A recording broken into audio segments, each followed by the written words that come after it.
Friends, मैं हूँ रजनी और मेरे किचन में आपका बहुत बहुत स्वागत है।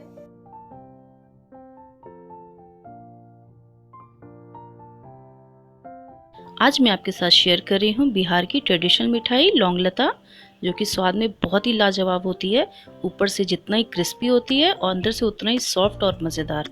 तो चलिए इस मज़ेदार रेसिपी को हम बनाना शुरू करते हैं।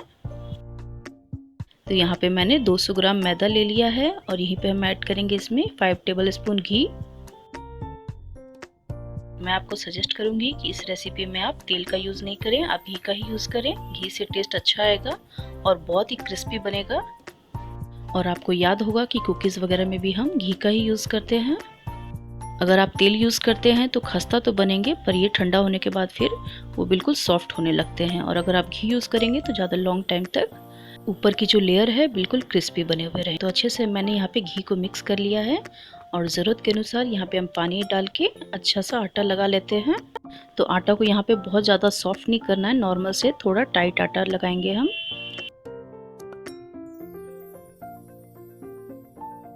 तो डो हमारा बिल्कुल तैयार है। आटा यहाँ पे बहुत ज़्यादा सॉफ्ट नहीं लगाया मैंने। आप देखिए मैं फिंगर से प्रेस कर रही हूँ, थोड़ा जोर से इसे प्रेस करना पड़ रहा है। तो डो को यहाँ पे हम साइड में रख लेते हैं कवर करके। तो यहीं पे मैंने 200 ग्राम खोआ ले लिया है, मावा, होममेड मावा है ये, इसमें शुगर पहले से ऐड नहीं है।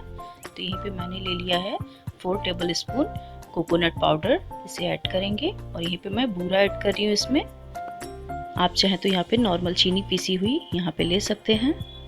और यहीं पे मैं कुछ इसमें ड्राई फ्रूट्स ऐड करूँगी। तो ये बिल्कुल बारीक कटे हुए बादाम हैं, यहाँ पे मैं डाल रही हूँ। 2 टेबल स्पून बारीक कटे हुए काजू हैं, इसे भी यहाँ पे ऐड करेंगे। इलायची पाउडर डालेंगे हाफ टी स्पून, जिससे कि इसका स्वाद बहुत ही बढ़ जाएगा। और यहीं पे मैं किशमिश डाल रही हूँ। आपको इसमें जो ड्राई फ्रूट पसंद हो आप उसकी क्वांटिटी बढ़ा या घटा सकते हैं अपने टेस्ट के अकॉर्डिंग। तो यहीं पे हम सारी चीज़ों को अच्छे से मिक्स कर लेते हैं।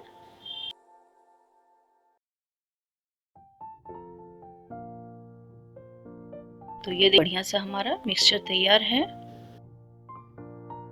पे मैंने जो मैदे का डो लगाया था बिल्कुल पूरी के साइज का, मैंने यहाँ पे छोटी छोटी लोइयाँ बना ली हैं।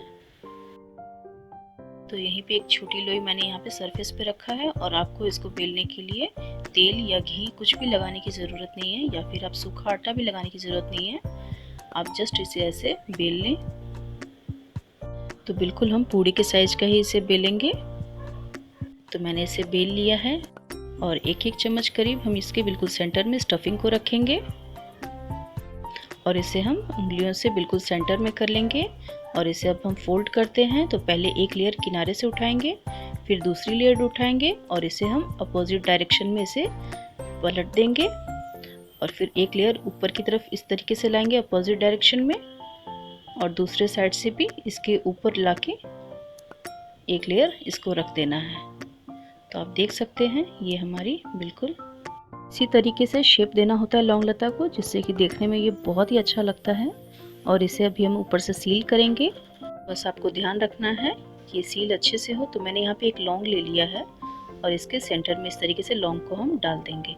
तो ये देखिए, तो देखिए कितना सुंदर सा इसमें डिज़ाइन बन गया है। तो एक बार फिर से इसकी लेयर्स करके दिखाती हूँ। पहले पूरी के साइज का हम बेल लेते हैं और स्टफिंग को सेंटर में डालेंगे। तो पहले एक साइड से लेयर्स उठा के स्टफिंग के ऊपर चढ़ा देंगे, फिर दूसरे साइड से भी लेयर उठा के इसी तरीके से इसके ऊपर रख देंगे और इसे उंगलियों से थोड़ा प्रेस कर लेंगे।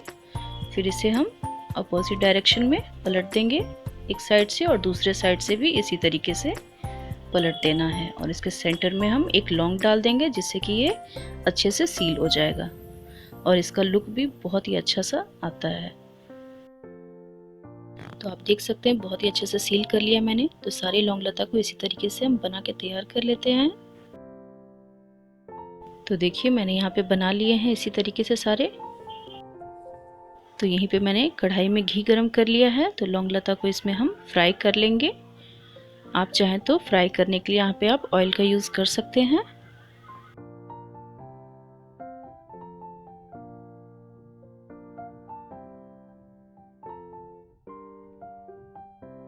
तो यहाँ पे मैंने गैस का फ्लेम लो टू मीडियम पे ही रखा है।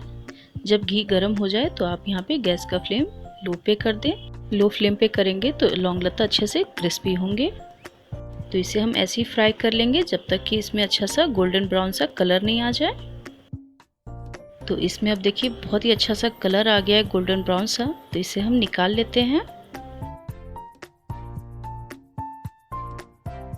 तो यहीं पे मैंने भगोना ले लिया है और यहीं पे हम हाफ कप चीनी ऐड करेंगे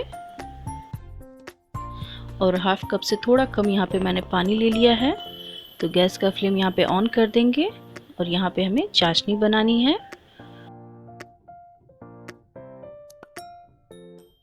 और यहीं पे मैं 2 इलायची डाल रही हूँ क्रश करके। और इसमें अच्छा सा कलर लाने के लिए मैं 1 पिंच यहाँ पे हल्दी डाल रही हूँ। आप चाहें तो फूड कलर का भी यूज़ कर सकते हैं, पर हल्दी से अगर बात बन रही है तो फिर हम फूड कलर का यूज़ क्यों करें। बहुत ही बढ़िया सा कलर आ जाएगा चाशनी में। तो इसमें अच्छा सा उबाल आने लगा है। तो उबाल आने के बाद मैंने इसे 3 से 4 मिनट के लिए और पकने दिया है। तो एक बार इसे हम चेक कर लेते हैं। स्पून में थोड़ा सा लेंगे और इसे मैं फिंगर से लगा के देख रही हूँ। देखिए चाशनी थोड़ी गाढ़ी सी हो गई है। इसमें 1 तार की चाशनी हमें चाहिए। गुलाब जामुन की जो चाशनी होती है उससे थोड़ी सी गाढ़ी चाशनी चाहिए। अगर चाशनी पतली होगी तो बहुत ही सॉफ्ट हो जाएंगे हमारी ये मिठाई। तो इस तरह की ऑयली चिपचिपी सी ये हमारी चाशनी तैयार हो गई है। तो गैस का फ्लेम ऑफ कर दिया है मैंने यहाँ पे। तो चाशनी अभी गर्म है। तो यहीं पे हम लौंग लता को इसमें डालेंगे। कुछ सेकंड के लिए इसमें हम रखेंगे इसे। चाशनी को अच्छे से ऊपर से इसमें डाल देंगे। तो कुछ सेकंड रखने के बाद चाशनी से इसे हम निकाल देंगे और नेक्स्ट बैच भी ऐसे ही करेंगे। उम्मीद है कि मेरी ये रेसिपी आपको पसंद आई होगी। वीडियो अच्छी लगे तो वीडियो के नीचे लाइक का बटन क्लिक करें और चैनल को सब्सक्राइब कर लें।